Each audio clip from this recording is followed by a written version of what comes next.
आज तुम्हें बुरा लगता है, तुम कहते हो मुझे लेट आने पर क्यों टोका जाता है, मुझे सुबह जल्दी जाने पर क्यों रोका जाता है। साहिब कोई नहीं पूछेगा, अपनी मर्जी से आओगे, अपनी मर्जी से जाओगे। कोई नहीं पूछेगा बेटा लेट क्यों आता है, बेटा सुबह जल्दी क्यों जाता है। पता उस वक्त लगता है जब चारपाई घर से उठ जाएगी, फिर समझ लगेगी सब सो गए होते हैं, बहनें सो गई होती हैं, बाप सो गया होता है, भाई सो गया होता है। एक बूढ़ी माँ है साहिब जिसको नींद नहीं आती, वो उठ कर चारपाई से देखती है कि कब दरवाजे पे दस्तक होगी और मेरा बेटा आएगा और मैं उसको खाना पेश करूंगी। दीगर बेटे कहते हैं माँ सो जा, तुझे नहीं पता उसने 2 बजे आना, उसकी रोज की रूटीन है। तो आगे से कहती बेटा मैं क्या करूं, मैं तुम्हें तो कुछ नहीं कह रही, मुझे नींद ही नहीं आती जब तक मेरे बेटे घर ना आ जाए। यार इस दौर के अंदर कोई तड़पता है इस तरह? क्या गर्ज है माँ बाप को तुमसे?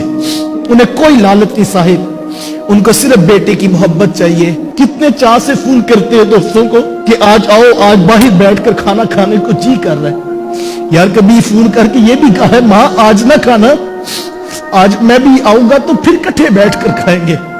हम दोस्तों को तो रोक लेते हैं, उनके लिए 2-2 घंटे की भूख बर्दाश्त कर लेते हैं।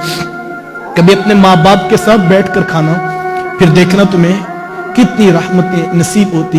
अपनी जिंदगी ऐसी खूबसूरत बना लो, तुम्हें कहना ना पड़े कि माँ मेरे लिए दुआ करो। तुम्हारी जिंदगी का हुस्न ऐसा हो, तुम्हारी मोहब्बतों की अमाजगाह है तुम्हारी माँ, और तुम्हारी मोहब्बतों का मरकज होनी चाहिए तुम्हारे माँ बाप। सबसे पहली प्रायोरिटी में उनके साथ मामलात में हुस्न सुलूक। जब कोई चीजें खरीदने लगो, अब ये मौसम तब्दील हो रहे हैं तो सर्दियों की चीजें सबसे पहले उनके लिए खरीदो। तुम्हें नहीं पता यार, तुम छोटे थे, तुम्हारा बाप 3-3 दिन मजदूरियां करके जब ईद के दिन करीब आते थे तो वो ठेकेदार को कहता था मेरे से ओवर टाइम लगा लो, मेरे कोई दिन बढ़ा लो, ईद करीब है, मैंने अपने बेटे के 3 दिन के कपड़े बनाने। और वो रात गेज जब लेकर आया तो उसने कहा कि उठाओ ना मेरे चांद को, मैं इनको कपड़े पहनाने हैं। तो माँ ने कहा कि चलो सुबह उठेगा, सुबह ईद के बाद पहनेगा। तो उसने कहा नहीं अभी उठाओ ना, मेरा जी करता है मैं अभी देखूं ये कैसा लगता है। यार जो बूढ़ा बाप मजदूरियां कर करके हमारे 3-3 दिन के कपड़े ईद के पूरे करता रहा, आज वो 2 कपड़ों का भी मोहताज है।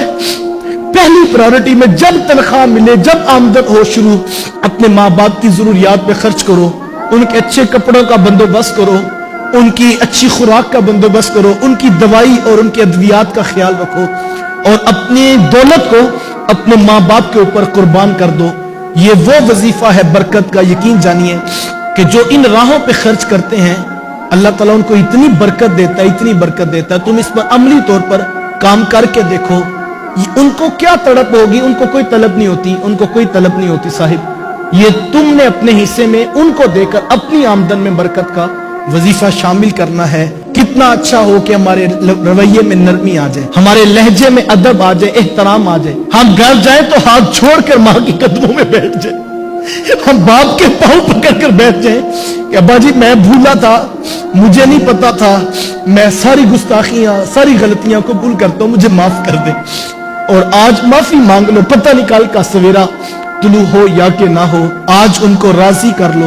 वो तो पहले इंतजार कर रहे होते हैं कि किसी तरीके जो है वो हमारी औलाद वापस पलट आए। इस वीडियो को शेयर जरूर कीजिए, हो सकता है आपके एक शेयर से ये बात किसी के दिल में उतर जाए। जज़ाकल्लाह।